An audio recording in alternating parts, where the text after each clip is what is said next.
Good morning, dear students. I am Umashankar Nirmakar, Assistant Professor. Today we are discussing about preclinicals and clinical trials phases.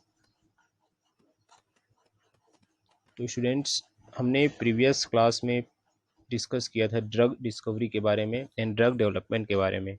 ये भी उसी का part है, pre clinical and clinical trials. ठीक है, तो इसमें हम डिटेल देखेंगे आपका कि क्या क्या होते हैं इस प्री क्लिनिकल और क्लिनिकल स्टडी में. ठीक है, तो जहां हम देख रहे हैं आपका डेफिनेशन या इंट्रोडक्शन बोल सकते हैं. तो आपका preclinical study, preclinical study क्या होता है आपका? A study to a test a study to test a drug. मतलब एक ड्रग के बारे में, जो ड्रग का टेस्ट होता है उसके बारे में स्टडी करना. अ प्रोसीजर और another medical treatment in animals. This is a preclinical study. A study to a to test a drug. मतलब एक ड्रग का हम टेस्ट कर रहे हैं, उसकी स्टडी करते हैं, उसके प्रोसीजर की स्टडी करते हैं कि उसके बाद उसमें क्या क्या प्रोसेस हमको करना है. और ट्रीटमेंट मतलब ये आपका किस चीज़ के लिए यूज़ हो रहा है, तो वो उसमें प्रॉपर वर्क कर रहा है कि नहीं कर रहा है. ये सारे चीज़ों की स्टडी जो होती है वो प्री क्लिनिकल स्टडी होती है. और ये जो स्टडी हम कर रहे हैं ये हम करते हैं एनिमल के ऊपर, इसीलिए इसको प्री क्लिनिकल स्टडी कहा जाता है. तो the aim of the preclinical study is to collect data in support of the safety of the new treatment. Preclinical studies are required before clinical trials in human can be started. ठीक है, तो pre clinical study का main M ये होता है कि हमको data collect करना है जो हमको सपोर्ट प्रोवाइड करेगा सेफ्टी में. ठीक है, मतलब कि हमको ह्यूमन में करने से पहले हमको जानना पड़ेगा कि ये ड्रग कितने डोज में सेफ है, टॉक्सिसिटी क्या है, तो ये हम पहले जानेंगे. तो इसलिए हम प्री क्लिनिकल स्टडी करते हैं एनिमल के ऊपर. और प्री क्लिनिकल स्टडी जो रिक्वायर इसलिए होता है क्योंकि हमको ये इस ड्रग को आगे आप आगे यूज़ करना है या आगे स्टडी करना है ह्यूमन के ऊपर. तो ह्यूमन के ऊपर स्टडी करने से पहले इसके डोज के बारे में, इसकी सेफ्टी के बारे में हमको पहले जानना रहता है. इसलिए हम क्या करते हैं, इसको पहले एनिमल पे टेस्ट करते हैं और इसी प्रोसीजर को हम बोलते हैं प्री क्लिनिकल स्टडी. देन हम डिस्कस करते हैं क्लिनिकल ट्रायल्स के बारे में. तो क्लिनिकल ट्रायल्स या क्लिनिकल स्टडी. ठीक है, क्लिनिकल ट्रायल्स में क्या होता है? क्लिनिकल ट्रायल आर एक्सपेरिमेंट्स और observation done in clinical research. मतलब क्लिनिकल ट्रायल्स आपका एक एक्सपेरिमेंट या ऑब्जर्वेशन है, एक्सपेरिमेंट है या एक ऑब्जर्वेशन है जो क्लिनिकल रिसर्च में होता है. सच प्रोस्पेक्टिव बायोमेडिकल और behavioral research studies on human participants are designed to answer specific question about biomedical और behavioral intervention. ठीक है, तो क्लिनिकल ट्रायल्स में आपका क्या होता है, ये बायोमेडिकल या आपका बिहेवियर रिसर्च, मतलब आपको बायोमेडिकल रिसर्च भी होगा कि आपका क्या क्या एक्टिविटी हो सकता है, क्या क्या सेफ्टी मेजरमेंट हो सकता है. साथ में बिहेवियरल रिसर्च भी, मतलब आपका क्या क्या और अदर एक्टिविटीज़ हो सकती है जिसके बारे में भी हम स्टडी करते हैं. तो ये स्टडी हमारा ह्यूमन बींग्स पे होता है, पेशेंट पे होता है, हेल्दी ह्यूमंस पे होते हैं. इसके अलग अलग फेजेस होते हैं, तो इसको हम बोलते हैं क्लिनिकल ट्रायल. ठीक है, तो ये आपका इंट्रोडक्शन हो गया प्री क्लिनिकल स्टडी और क्लिनिकल ट्रायल्स का. अब हम आपको नेक्स्ट देखते हैं आपका प्री क्लिनिकल स्टडी होता क्या है. The aim of this stage is to satisfy all the requirements that have to be met before a new compound is deemed ready to be tested for the first time in human. The work falls into 4 categories. ठीक है, तो आपका main M क्या हुआ pre clinical study का, कि हम इसमें क्या करते हैं, जो हमारे रिक्वायरमेंट्स है वो, जो आपका जो भी रिक्वायरमेंट है वो ह्यूमन पे फुलफिल हो रहा है कि नहीं हो रहा है. जो नए कंपाउंड का जो भी रिक्वायरमेंट है ह्यूमन पे फुलफिल हो रहा है कि नहीं हो रहा है, उसको करने से पहले हम देखते ये हैं कि ये एनिमल पे फुलफिल हो रहा है कि नहीं हो रहा है. तो अगर एनिमल पे ये सक्सेस हुआ तो हम इसको आगे ह्यूमन पे ट्रायल कर सकते हैं. तो इसलिए प्री क्लिनिकल स्टडी किया जा सकता है, जिसके लिए 4 फेज डिज़ाइन किए गए हैं, मतलब 4 एक्टिविटीज़ डिज़ाइन की गई है. पहला आता है फार्माकोलॉजिकल टेस्टिंग, मतलब इसमें फर्स्ट होगा आपका फार्माकोलॉजिकल टेस्टिंग. उसके बाद आपका preliminary toxicological testing. Pharmacological testing मतलब आपको पूरा स्टडी हो जाएगा. प्रीलिमिनरी फार्माकोलॉजिकल टेस्टिंग, मतलब इसमें हम टॉक्सिसिटी की स्टडी करते हैं। टॉक्सिसिटी स्टडी के भी अलग अलग फेज होते हैं। उसके बाद आपका pharmacokinetic study, that is ADME study, मतलब आपका फार्माकोकाइनेटिक, कंप्लीट फार्माकोकाइनेटिक, जैसे आपका एब्जॉर्प्शन, डिस्ट्रीब्यूशन, मेटाबॉलिज्म, एक्सक्रीशन, ये सब कैसे होता है आपके एनिमल्स पे, इसकी भी स्टडी हम करेंगे। देन होता है आपका chemical and pharmaceutical assessment to assess the feasibility of large scale synthesis and purification, मतलब हम केमिकल और इसका फार्मास्यूटिकल असेसमेंट भी करेंगे। फिजिबिलिटी मतलब आपका जो लार्ज स्केल सिंथेसिस, मतलब लार्ज स्केल सिंथेसिस के लिए ये कितना उपयोगी है, इसकी स्टडी भी हम करते हैं। तो ये सब चीज़ें आपका जो कंबाइन स्टडी हो जाता है, तो ये सब स्टडी हम करते हैं आपका प्री क्लिनिकल स्टडी में। ठीक है, तो इसमें हम हर चीज़ देखेंगे, आपको फार्माकोलॉजिकल स्टडी भी देखेंगे, आपका टॉक्सिकोलॉजिकल स्टडी भी देखेंगे, इसका फार्माकोकाइनेटिक भी देखेंगे, और ये आपका क्या क्या संभावित इसमें टेस्ट सिंथेसिस हो सकता है, इसकी भी स्टडी हम डिटेल में करेंगे। तो ये कंप्लीट स्टडी होता है आपका प्री क्लिनिकल स्टडीज में। ठीक है, तो अब नेक्स्ट देखते हैं हम प्री क्लिनिकल स्टडीज़ का और क्या क्या रोल है। ठीक है, तो और क्या क्या रोल है ये भी हम देखते जाएंगे। तो ये आपका it is experimentation using a whole living organism. ठीक है, तो इसमें आपका होल लिविंग ऑर्गेनिज्म में परफॉर्म किया जा सकता है ये।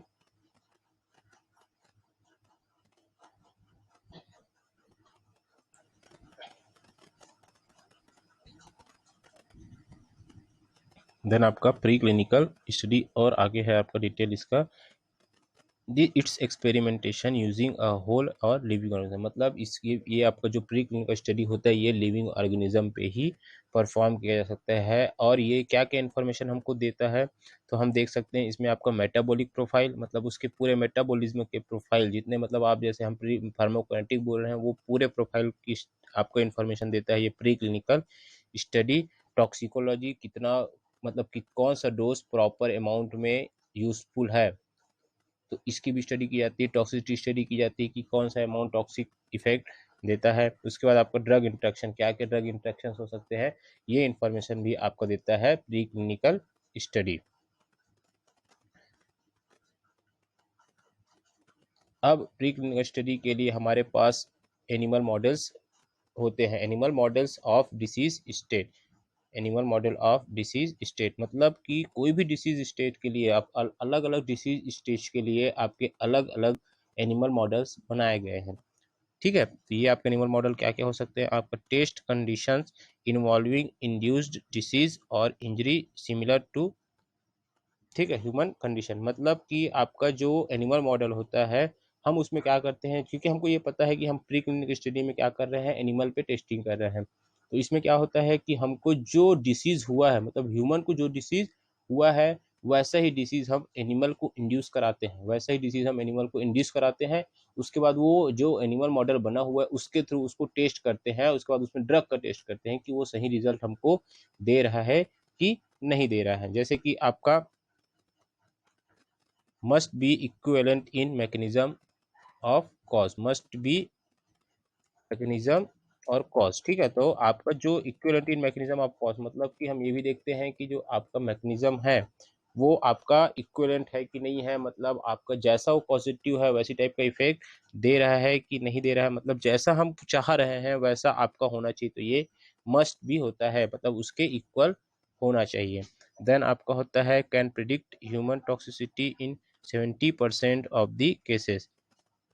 ठीक है, तो हम क्या करते हैं इसमें हम प्रिडिक्ट कर सकते हैं, इसमें हम प्रिडिक्ट कर सकते हैं कि आपका जो केसेस टॉक्सिसिटी की केसेस होते हैं वो जैसे केसेस हमको ह्यूमन में मिल रहा है वैसे ही केसेस आपका होता है। तो इसमें चांसेस क्या है कि हम ओवरव्यू करके इसको कम कर सकते हैं कि आपका टॉक्सिसिटी स्टेट का क्या है, चांसेस कैसा है। ठीक है, तो हम एनिमल मॉडल के थ्रू उस टॉक्सिसिटी जो आपकी प्रोफाइल है उसको क्या कर सकते हैं, ओवरकम कर सकते हैं। जैसा कि आपका एग्जांपल यहाँ दिया हुआ है SCID माइस। ठीक है, तो जो आपका SCID माइस का मतलब ये हो जाता है कि ये आपका जो HIV वायरस होता है उसकी स्टडी के लिए हम जो होता है आपका SCID माइस का यूज़ करते हैं। This is a severe combined immunodeficient, severe combined immunodeficient mice, मतलब जो आपका माइस होता है उसकी इम्यूनिटी को हम बहुत कम कर देते हैं। उसके बाद उसमें क्या हो जाता है, आपका एड्स डिसीज का बहुत इफेक्ट मिलता है। तो उस इफेक्ट को हम क्या करते हैं, फिर अलग ड्रग यूज करके उसको क्या करते हैं, कम करने की कोशिश करते हैं। तो ये हम HIV के जो आपका ट्रीटमेंट है उसमें यूज करके आप उसके लिए भी एनिमल मॉडल बनाया गया, जिस मॉडल को हम बोल रहे हैं यहाँ पे SCID mice. This is a severe combined immunodeficient mice. ठीक है, ये HIV स्टडी के लिए होता है। देन हम देखते हैं आपका बिहेवियरल स्टडी। बिहेवियरल स्टडी का मतलब होता है कि आपके बिहेवियर में क्या चेंजेस आते हैं, क्या क्या डिसीज है जो इसमें बिहेवियरल चेंजेस होते हैं। ठीक है, तो इसमें आप देखते हैं आपका बिहेवियरल स्टडीज में आपका tools to investigate behaviour is result of drug. ठीक है, तो हम क्या करते हैं, किसी ड्रग की जो स्टडी बिहेवियरल स्टडी होती है उस किसी भी ड्रग की या किसी भी डिसीज की, तो बिहेवियरल स्टडी करते हैं, साथ में उस ड्रग की एक्टिविटी देखते हैं कि वो उस बिहेवियरल एक्टिविटी में क्या एक्शन दे रहा है। ठीक है, used to observe depression and mental disorder. उसके बाद हम और क्या यूज कर सकते हैं बिहेवियर स्टडी में, डिप्रेशन और जैसे जितने मेंटल डिसऑर्डर है उसके ट्रीटमेंट में भी या उसके ऑब्जर्वेशन में भी हम यूज कर सकते हैं बिहेवियर स्टडी एनिमल मॉडल्स को। ठीक है, तो एग्जांपल में हम देखते हैं यहाँ पे डिस्पेयर बेस्ड में आपकी दो चीजें दी गई है यहाँ पे, फोर्स्ड स्विमिंग टेस्ट और आपका टेल सस्पेंशन मेथड। ये आपका फोर्स्ड स्विमिंग टेस्ट होता है और टेल सस्पेंशन मेथड होता है। तो ये दोनों मेथड हम यूज करते हैं आपका जब हम ये स्टडी करते हैं डिप्रेशन, जो आपको डिप्रेशन एंटी डिप्रेशन ड्रग है उसकी एफिकेसी के लिए जो जिस टेस्टिंग का हम यूज करते हैं वो दो टाइप के होते हैं, या तो आप फोर्स स्विमिंग टेस्ट कर सकते हैं या आपका टेल सस्पेंशन कर सकते हैं, टेल सस्पेंशन मेथड भी यूज कर सकते हैं। तो ये हम स्टडी करेंगे ही जब हम पढ़ेंगे आपके ड्रग के बारे में। देन है आपका रिवार्ड बेस्ड। ठीक है, तो आपका हम रिवार्ड बेस्ड भी देखते हैं कि आपका किस टाइप का इफेक्ट हमको मिल रहा है, सही इफेक्ट मिल रहा है तो उसको हम क्या बोलते हैं, रिवार्ड बेस्ड। ठीक है, एंजाइटी बेस्ड मतलब आपकी जो आपका फियर टाइप का जो होता है, फियर टाइप का एक स्टेज होता है जिसको हम एंजाइटी बोल रहे हैं, तो एंटी एंजाइटी ड्रग के लिए भी यहाँ पे हम बिहेवियर स्टडी कर सकते हैं। जैसे आपको सीडेटिव है, हिप्नोटिक्स है, ये सब ड्रग का भी यूज किया जा सकता है जब हम स्टडी कर रहे हैं यहाँ पे, इसको हम बोलते हैं एंजाइटी बेस्ड। तो ये सब आपके कैटेगरीज है बिहेवियर स्टडी का। ठीक है, बिहेवियर स्टडी का ये सब आपका स्टेज है। ठीक है, देन हम देखते हैं आपका फंक्शनल इमेजिनिंग। ठीक है, फंक्शनल इमेजिंग। ठीक है, this is a method of detecting और measuring changes in metabolism, blood flow, regional chemical compound absorption. ठीक है, तो आपका फंक्शनल इमेजिंग का मतलब क्या हो गया, आपका ये आपका मेथड है जिसमें हम क्या कर रहे हैं, आपका डिटेक्ट कर रहे हैं या मेजर कर रहे हैं चेंजेस इन मेटाबॉलिज्म फेज है उसके चेंजेस को हम स्टडी करते हैं, या ब्लड फ्लो के बारे में भी पढ़ते हैं, उस केमिकल कंपोजिशन के बारे में पढ़ते हैं, एब्जॉर्प्शन क्या क्या होते हैं उसके बारे में भी हम स्टडी करते हैं। तो ये होता है आपका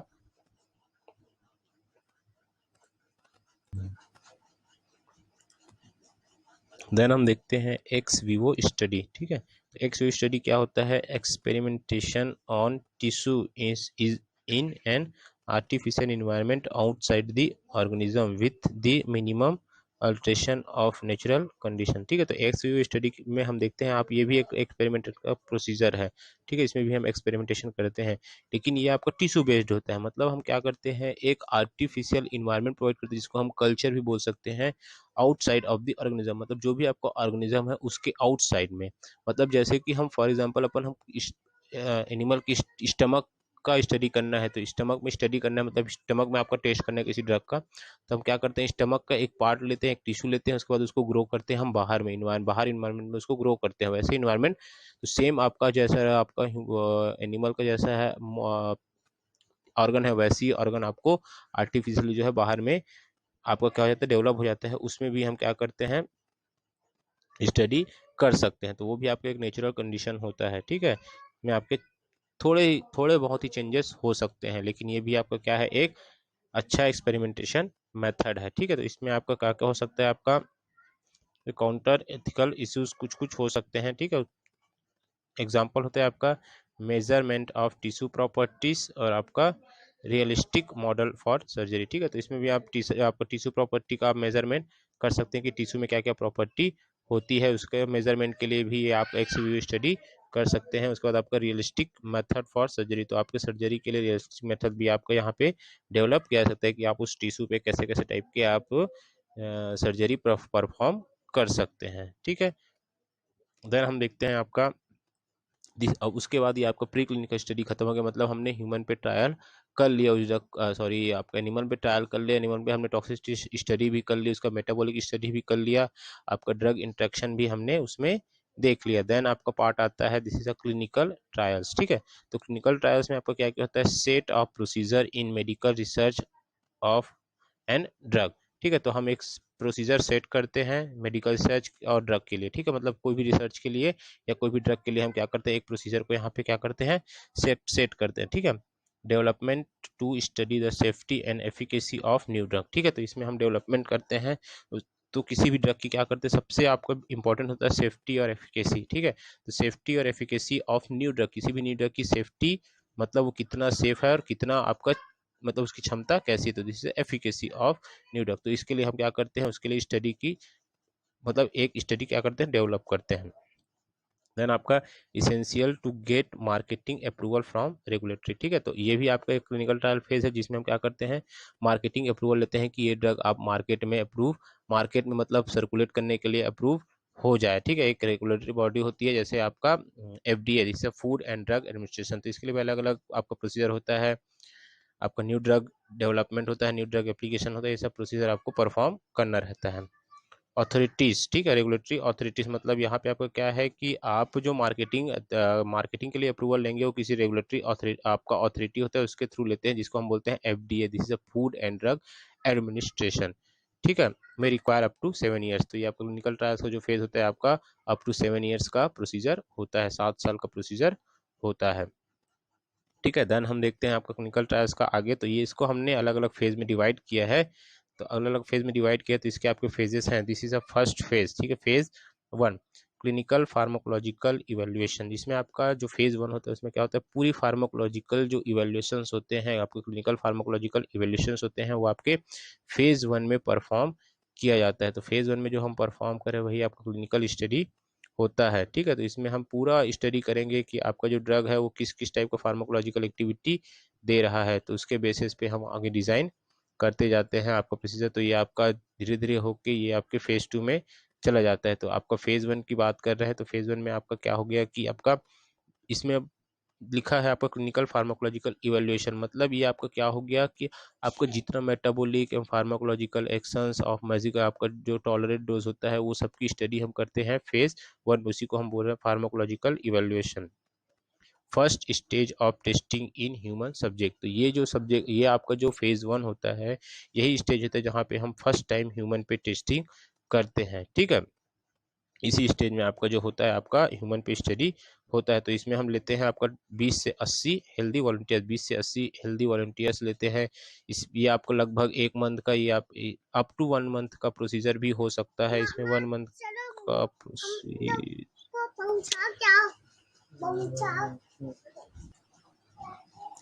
ठीक, इसमें आपको 20 से 80 हेल्दी वॉलंटियर्स, आपको फेज 1 जो होता है वो हेल्दी वॉलंटियर्स के लिए होता है, इसमें हम हेल्दी वॉलंटियर्स को चूज करते हैं। ठीक है, 20 से 80 या 20 to 80 हेल्दी वॉलंटियर्स की नीड होती है। ठीक है, तो इस फेज 1 में हम क्या क्या स्टडी करते हैं, ह्यूमन टॉक्सिसिटी, मतलब ह्यूमन में टॉक्सिसिटी की स्टडी करते हैं।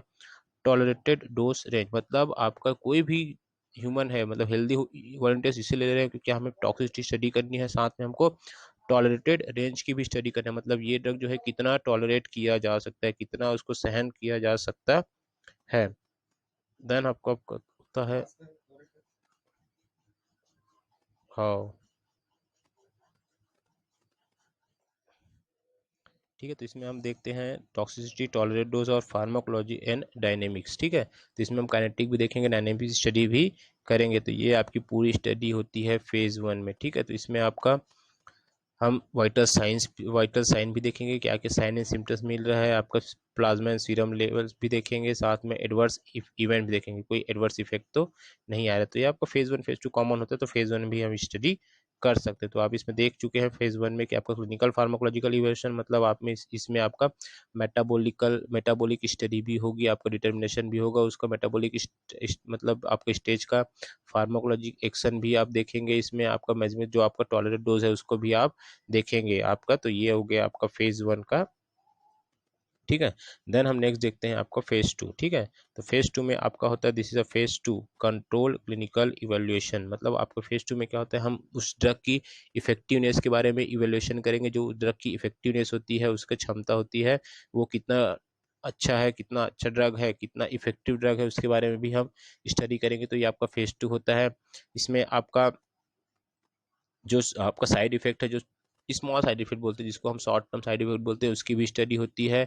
और जो आपके कॉमन रिस्क है, जो आपका कॉमन रिस्क है, उसकी स्टडी भी आपका फेज 2 में होती है। ठीक है, इसके लिए हमको नीड होता है 80 से 300 पेशेंट। अब हम क्या करें, फेज 2 में ही आप होता है जिसमें हम क्या करते हैं, आपका 80 से 300 पेशेंट का यूज़ किया था। इसमें हम पेशेंट का यूज़ करते हैं क्योंकि हमको यहाँ क्या करना है, इफेक्टिवनेस देखना है। तो इफेक्टिवनेस हम पेशेंट पे ही देख सकते हैं, किसी हेल्दी पे तो नहीं दे सकते। तो हमको पेशेंट की नीड होती है। तो यहाँ पे आपका फेज 2 ट्रायल के लिए हमको 80 से 300 पेशेंट की नीड होती है। ये जो इसका ड्यूरेशन होता है आपके कुछ मंथ्स, कुछ टाइम, मतलब मंथ्स आपके 2 मंथ्स, 3 मंथ, 4 मंथ्स, आपके 1 साल भी लग सकते हैं। ठीक है, तो ये आपका जो होता है फेज 2 होता है। इसमें आपका क्या क्या होता है, कंट्रोल्ड सिंगल ब्लाइंड टेक्निक्स। ठीक है, तो इसमें आपको कंट्रोल सिंगल ब्लाइंड टेक्निक्स, मतलब हम एक को क्या करते हैं, सिंगल ब्लाइंड का मतलब यह है कि एक को अंजार रखते हैं। तो आप पेशेंट को ही अंजार रखेंगे कि आपका क्या स्टडी किया जा सकता है। ठीक है, उसके उसमें आप, इसमें हम क्या क्या कंसर्न कर सकते हैं आपका फेज 2 में। तो इसमें आपका होता है, आपका कंसर्न क्या करेंगे, safety, efficacy, drug toxicity and drug interactions. ठीक है, तो इसमें हम क्या करेंगे, सबसे पहले स्टडी करेंगे टॉक्सिसिटी, सेफ्टी स्टडी की ये जो ड्रग है आपका कितना % सेफ है, या क्या मतलब इसकी सेफ्टी कैसी है, अच्छा है कि मतलब सेफ मतलब है कि आपका सही है कि नहीं है, ये ह्यूमन बीइंग के लिए सेफ है कि नहीं है। तो उसके बाद एफिकेसी, एफिकेसी मतलब इसकी क्षमता कितनी है। ठीक है, और ये आपका इफेक्टिव है कि नहीं है, ये भी हम देखेंगे इसी फेज 2 ट्रायल्स में। अब drug toxicity and drug interaction, इसमें हम टॉक्सिसिटी की स्टडी करेंगे, साथ में हम ड्रग इंट्रैक्शन की भी स्टडी करेंगे। ठीक है, तो ये आपका फेज 2 होता है। तो फेज 2 को अब याद रखिएगा, this is a safety and efficacy trial phase. इसमें हम सेफ्टी और एफिकेसी के बारे में पता लगाते हैं, साथ में हम एडवर्स इफेक्ट भी देख सकते हैं। तो मेन आपका क्या है, इसमें हम रिस्पॉन्स जो होता है आपका, एक्टिविटी होती है, इफेक्टिवनेस होता है, उसकी स्टडी की जाती है आपकी फेज 2 में। इसमें आपके 80 से 300 पेशेंट की नीड होती है, और ये जो होता है आपका कुछ मंथ्स का प्रोसीजर होता है। इसमें कुछ मंथ्स आपका लगता है। This is a phase 2। ठीक है, देन हम देखते हैं आपका फेज 3। तो फेज 3 होता है आपका फेज 3। ठीक है, तो phase 3 is a extended clinical trials. मतलब ये आपका एक्सटेंडेड है, मतलब आगे का फर्स्ट और सेकंड पढ़े उसका एक्सटेंडेड पार्ट है आपका फेज 3। ठीक है, इसमें आपके कुछ एडिशनल इंफॉर्मेशंस मिलते हैं, जैसे आपका इफेक्टिवनेस का। तो आपका फेज 2 का this is extended clinical trials का मतलब क्या हो गया कि आपको फेज 1 और फेज 2 में हुआ, या फेज 2 में जो हुआ है उसका एक्सटेंड पार्ट है, मतलब थोड़ा आगे कुछ उसी उसी में का कुछ आगे का मिल सकता है। तो इसमें हम देख सकते हैं कि आपको पीछे में क्या मिला था हमको, जो फेज 2 था उसमें क्या मिला था हमको, इफेक्टिवनेस का। तो इसमें हम देख सकते हैं कि आपका कोई एडिशनल इंफॉर्मेशन तो नहीं आ रहा है इसके इफेक्टिवनेस के बारे में, मतलब जो इसकी इफेक्टिवनेस है उसके बारे में कोई अलग से इंफॉर्मेशन तो हमको नहीं मिल रहा है, या कोई क्लिनिकल आउटकम्स तो नहीं मिल रहा है, या कोई ऐसा आपका रिस्क जो बेनिफिशियल है, बेनिफिशियल मतलब उसमें जो रिस्क मिल रहा था वो इसमें कुछ चेंजेस हुआ है कि नहीं हुआ है। ठीक है, तो ये सब चीज़ें भी हम क्या कर सकते हैं, आपका फेज 3 में स्टडी किया जा सकता है। इसमें क्या है, आपका जितने भी आपका फेज 2 में ट्रायल हो, उसको आपका लेबोरेटरी डेटा तैयार होता है, आपका एफिकेसी देखेंगे, आपका एडवर्स इवेंट भी इसमें भी आप देखते जाते हैं। ठीक है, तो ये आपके कुछ साल लगते हैं, ये प्रोसीजर में आपको कुछ साल लगते हैं। ठीक है, this is a most expensive and time consuming phase. ठीक है, मोस्ट कंज्यूमिंग टाइम फेज इसलिए है क्योंकि आपका इसमें हमको एडिशनल इफेक्ट देखना है, क्योंकि आपका इफेक्ट है, साथ में एडिशनल इफेक्ट का मतलब होता है कि हमको टाइम बहुत लगना है इसमें, और एक्सपेंसिव भी होता है, क्योंकि यहाँ पे हमको जो पेशेंट की संख्या है वो बहुत ज़्यादा बढ़ जाती है। जैसे आपका 250 से 1000, कहीं कहीं पे आपको इसमें 100,000 मिलेगा, मतलब 250 पेशेंट की नीड है, मतलब आपको एक्सपेंस तो लगेगा ही। ठीक है, तो आपको 25 से 1000 पेशेंट, यहाँ पे 25 to 1000 पेशेंट की नीड होती है। उसके बाद आपका कंट्रोल डबल ब्लाइंड टेक्निक्स, तो यहाँ पे हम डबल ब्लाइंड टेक्निक्स भी रखते हैं, मतलब आपके 2 लोगों को अनजान रखा जा सकता है इस आपका रिसर्च में यूज होने वाले। ठीक है, तो उसको हम डबल ब्लाइंड टेक्निक्स भी बोलते हैं। अब इसमें हम क्या क्या कंसर्न कर सकते हैं, सेफ्टी एफिकेसी, मतलब इसमें भी हम सेफ्टी और एफिकेसी का ध्यान रख सकते हैं। उसके बाद आपका कंपैरिजन विथ अदर ड्रग, अब इसी फेज में आपका क्या होता है, कंपैरिजन भी होता है। अगर हम फॉर एग्जांपल हमने कोई फीवर के लिए ड्रग, आपका न्यू ड्रग बनाया है, तो हम क्या करेंगे, जो पुराने मार्केट में जो फीवर के लिए ड्रग होंगे उसके साथ क्या करेंगे, कंपेयर करेंगे। ठीक है, तो ये भी आपका कंपेरिजन वाला स्टेज होता है, this is a phase 3। Then आपका पैकेज इंसर्ट। ठीक है, तो इसमें पैकेज इंसर्ट का भी ऑप्शन रहता है, लेकिन ये इंपॉर्टेंट नहीं है। तो आपका इसमें मेन क्या क्या हो गया आपका, ये आपका एक्सटेंडेड क्लिनिकल ट्रायल फेज है, फेज 3, जिसमें हम क्या करते हैं, फेज 2 के पार्ट को एक्सटेंड किया जाता है। फेज 2 में क्या होता था, हम इवेल्युएट करते थे इफेक्टिवनेस का। फेज 3 में क्या हो जाता है कि हम ये पता लगाते हैं कि इसमें कोई आपका एडिशनल इन्फॉर्मेशन तो नहीं मिल रहा है हमको इफेक्टिवनेस में। ठीक है, मतलब कोई आपका जो क्लिनिकल आउटकम्स है उसमें हमको, मतलब जो भी आपका रिजल्ट आया है उसमें हमको कोई आपका एडिटिव इन्फॉर्मेशन तो नहीं मिल रहा है, कोई एडिशनल इन्फॉर्मेशन तो नहीं मिल रहा है, या कोई ऐसा इफेक्ट तो नहीं मिल रहा है जो आपका फेज 2 में रिस्की था, लेकिन यहाँ पे आके वो क्या हो गया, ओवरकम हो गया। तो ये सब चीज़ें भी हम क्या करेंगे, स्टडी करेंगे आपका फेज 3 में। फेज 3 में आपका 250 मतलब 250 से लेके 1000 मतलब 1000 पेशेंट की नीड होती है। ठीक है, इसलिए इसको हम मोस्ट एक्सपेंसिव और टाइम कंज्यूमिंग, इसमें टाइम भी बहुत लगता है, इसलिए हम इसको मोस्ट एक्सपेंसिव और टाइम कंज्यूमिंग फेज भी बोलते हैं। ठीक है, देन हम देखते हैं आपका phase 4। Phase 4 is a post marketing surveillance. Phase 4 जो होता है आपका पोस्ट मार्केटिंग सर्विलेंस होता है। मतलब इसमें हम क्या करेंगे, जो भी आपकी सेफ्टी एफिकेसी प्रोडक्ट्स है ये सब का तो आपको मिल गया है। देन हम फेज 4 की बात करें यहाँ पे पोस्ट मार्केटिंग सर्विलेंस, मतलब आपका अब ड्रग क्या हो गया, मार्केट में आने के लिए हो गया। तो इसके लिए हमको क्या करना पड़ता है, आपका फेज 3 और फेज 4 के बीच में एक प्रोसीजर होता है, जिसमें हम ये देखते हैं कि आपका उस बीच में एक एप्लीकेशन होता है। ठीक है, तो उस एप्लीकेशन को हम अप्लाई करते हैं, उसमें हम देखते हैं कि आपका क्या क्या इफेक्ट मिला है। तो उसके लिए हम क्या करते हैं, यहाँ पे अप्रूवल के लिए अप्लाई करते हैं। अप्रूवल के लिए अप्लाई कर रहे हैं मतलब आपका कि अब हमारा जो ड्रग है वो तैयार हो गया है, अब इसको क्या करना है, हमको मार्केट में लॉन्च करना है। तो मार्केट में लॉन्च करने के लिए हमको क्या करना पड़ता है, पहले उसके लिए अप्रूवल लेना पड़ता है। तो अप्रूवल का प्रोसीजर होता है। ठीक है, तो इसी आपको फेज 3 और फेज 4 के बीच में आपका ड्रग अप्रूवल का प्रोसेस होता है, जो अप्रूव करता है आपका एक अथॉरिटी। ठीक है, उस अथॉरिटी को हम बोलते हैं FDA। This is a food and drug administration. तो इसके लिए हमको क्या करना पड़ता है, जो कंपनी होती है, जो कंपनी आप ट्रायल कर रही है वो आपको फाइल करती है, this is a new drug application, NDA के लिए फाइल करती है, तब जाके आपका क्या होता है, ये अप्रूवल मिलता है। ठीक है, design to detect any rare और लॉन्ग टर्म एडवर्स इफेक्ट।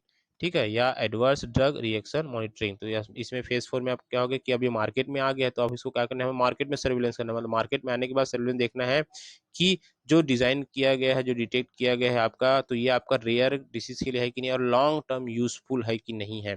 ठीक है, तो लॉन्ग टर्म, और उसके बाद लॉन्ग टर्म यूजफुल के बाद हम देखते हैं कि इसमें एडवर्स इफेक्ट मिल रहा है, तो वो कैसा है, कि आपका लॉन्ग टर्म एडवर्स इफेक्ट तो नहीं है, कि आपका एक बार देने के बाद में ऐसा नहीं कि जब ड्रग ड्रग का इफेक्ट है तब तक ये एडवर्स इफेक्ट दे रहा है। कभी कभी क्या होता है कि आपका ड्रग का इफेक्ट खत्म होने के बाद भी एडवर्स इफेक्ट चलते रहता है, तो ये आपका लॉन्ग टर्म एडवर्स इफेक्ट है, उसकी भी स्टडी हम करते हैं यहाँ पे। और उसके बाद मॉनिटरिंग करते हैं यहाँ पे आपका एडवर्स ड्रग रिएक्शन की भी स्टडी करते हैं। तो ये आपका फेज 4 है, दिस इज अ फेज 4। ठीक है, तो ये आपका ऑन गोइंग या फॉलोइंग FDA अप्रूवल। तो ये आप FDA अप्रूवल के बाद में आप फेज 4 में जाते हैं। ठीक है, तो इसमें आपके पूरी स्टडी की जाती है, क्या क्या आपको इनका मतलब जो भी बेनिफिशियल्स है उसके बारे में स्टडी भी की जा सकती है। तो ये आपका मार्केट में आने के बाद अब क्या क्या हो सकता है, वो सभी स्टडी हम कहाँ करते हैं, फेज 4 में। तो ये होता है आपका फेज 4 क्लिनिकल ट्रायल। ठीक है, अब इसमें हम देखते हैं कि आपका क्या क्या प्रोसेस होता है। ठीक है, तो आपका फेज 4 भी खत्म हो गया, तो इसमें 4 फेज में डिवाइड किया गया था, वो चारों फेज हमने डिटेल में देख लिया। इसी को हम अब नॉर्मल प्रोसेस में एक चार्ट के थ्रू समझते हैं। ठीक है, तो नॉर्मल में आपका ये प्री क्लिनिकल स्टडी हो गया, या आपका क्लिनिकल स्टडी हो गया। ठीक है, तो ये आपका पूरा प्रोसेस है। तो इसमें हमने देखा आपका एक डिस्कवरी, मतलब जो ड्रग डिस्कवरी देखा था, और उसी में आपका, तो ये आपका कंप्लीट प्रोसीजर हो जाता है ड्रग डिस्कवरी का, प्री स्टडी का और क्लिनिकल स्टडी का। तो हम उसमें देखते हैं आपका केमिस्ट्री फार्माकोलॉजी। तो इसमें केमिस्ट्री फार्माकोलॉजी कंप्लीट हो जाता है। सर्च फॉर एक्टिव सब्सटेंस का सर्च होता है उसी आपका डिस्कवरी के टाइम पे, मतलब क्लिनिकल स्टडी में हम पूरा देख लेते हैं उसको। उसके बाद इसको टॉक्सिकोलॉजी, एफिकेसी स्टडी और वेरियस टाइप्स ऑफ एनिमल्स। ठीक है, तो आप इसमें टॉक्सिकोलॉजी स्टडी भी करेंगे, टॉक्सिकोलॉजी स्टडी आपका पूरा करेंगे। ठीक है, तो ये आपका जो भी एफिकेसी स्टडी मतलब क्षमता की स्टडी होगी वो किस में होगी, एनिमल्स पे होगी। ठीक है, तो आपका डिस्कवरी का पार्ट हो गया, मतलब न्यू डिस्कवरी की पार्ट हो गई IND। ठीक है, इन्वेस्टिगेशनल न्यू ड्रग, ठीक है। तो ये आपका इन्वेस्टिगेशनल आपका रेगुलेटरी बॉडी है, वो आपका रेगुलेटरी जो रिव्यू है रिव्यू करेगा, उसके बाद आपका क्या करेगा, वो इन्वेस्टिगेशनल न्यू ड्रग में चला गया तो application for permission to administer a new drug to humans, ठीक है। तो अब ये क्या होता है कि हम इसको अप्रूवल लेते हैं, मतलब अब क्या कर रहे हैं, यहाँ एनिमल में टेस्ट हो चुका है, अब इसको हमको अप्रूवल लेना है किसके लिए, ह्यूमन के लिए। तो उसके लिए हम एक आपका इन्वेस्टिगेशनल न्यू ड्रग एप्लीकेशन होता है, उसको अप्लाई करते हैं, ठीक है। तो ये भी अप्लाई हो जाता है। देन आपका स्टार्ट होता है फेज 1, जो हम फेज 1 फेज 2 फेज 3 पढ़े हैं। तो फेज 1 में आपने देख लिया कि आपका efficacy study on healthy volunteers 20 to 80% का आपका हेल्दी वॉलंटियर्स को यूज करके उसकी एफिकेसी की स्टडी करते हैं, उसकी क्षमता की स्टडी करते हैं। देन वो आपका चला जाता है फेज 2 में।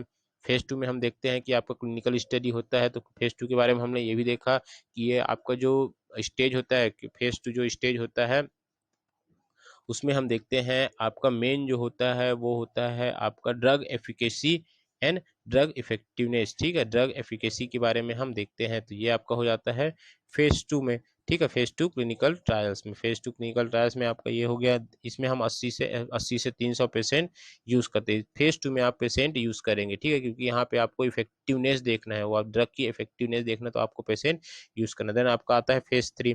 फेज 3 में हम क्या करते हैं, कंपेरेटिव स्टडी होती है on a large number of patient, ठीक है। तो ये जो कंपेरेटिव स्टडी होती है वो बहुत ज़्यादा लोगों में होती है, इसलिए अब इसमें कंपेरेटिव स्टडी इसलिए बोला जाता है क्योंकि यहाँ पे जो पुराने ड्रग जो अवेलेबल है मार्केट में, मतलब जो अभी तक चल रहे हैं, उस ड्रग के साथ हम क्या करेंगे, इस न्यू ड्रग को क्या करेंगे, कंपेयर करेंगे, इसलिए इसको बोलते हैं कंपेरेटिव फेज, ठीक है। इसमें आप 250 से 5000 या 500 से 5000 पेशेंट लेके आप इसको अप्लाई करेंगे। तो आप फेज 3 के बाद अब चला जाता है आपका ड्रग एनडीए के लिए। This is a new drug application, मतलब आपने ड्रग को लॉन्च, मतलब एफिकेसी चेक कर लिया, अच्छा है आपका ड्रग, तो आप क्या करेंगे, अब इसको एनडीए के लिए अप्लाई करेंगे, न्यू ड्रग एप्लीकेशन के लिए, ठीक है। तो ये आपका रेगुलेटरी रिव्यू होता है, मतलब इसमें आपको क्या है कि रेगुलेटरी बॉडी होती है जो इस ड्रग को रिव्यू करता है, ठीक है। तो ये आपको जो रिव्यू करता है वो होता है आपका एफडीए के थ्रू। एफडीए इसको रिव्यू करती है, देन वो क्या करती है, अप्रूव करती है कि आप इस ड्रग को आप मार्केट में लॉन्च कर सकते हैं। उसके बाद तो आपका ये मार्केट में लॉन्च करने के लिए अब रेडी हो गया। देन आपका आता है मार्केट में लॉन्च होने के बाद आपका आता है phase 4। This is a post marketing surveillance phase, ठीक है। मत पोस्ट मार्केटिंग का मतलब है मार्केट में आने के बाद का क्या क्या सर्वेलेंस हम कर सकते हैं, क्या देख रेख उसमें कर सकते हैं, तो ठीक है। तो उसमें हम कंटिन्यूड कंपेरेटिव स्टडी, मतलब कंपेरेटिव स्टडी को हम कंटिन्यू करते हैं, उसके बाद हमका कुछ लॉन्ग टर्म एडवर्स इफेक्ट तो नहीं मिल रहा है, उसकी भी स्टडी करेंगे, मॉनिटरिंग करेंगे किसके बारे में, ड्रग एडवर्स रिएक्शन के बारे में, ठीक है। तो हमारा ड्रग रजिस्टर्ड हो गया मार्केट में इंट्रोड्यूस होने के लिए। तो इस कंप्लीट प्रोसेस में हम ड्रग डिस्कवरी से लेके क्लिनिकल स्टडी तक का देखते हैं, तो अप्रॉक्सीमेटली हमको 10 से 15 साल लग जाते हैं आपका एक ड्रग मार्केट में पहुंचने के लिए, ठीक है। तो ये हो गया आपका complete process drug discovery with pre clinical study and clinical study के साथ। तो ये आपका कंप्लीट स्टडी हो जाता है, ठीक है। Thank you. तो आपको कहीं भी आप डाउट लगे तो आप क्वेश्चन कर सकते हैं, ठीक है। तो ये आपका कंप्लीट हो गया drug discovery and pre clinical trials ठीक है। तो इसमें प्री क्लिनिकल स्टडी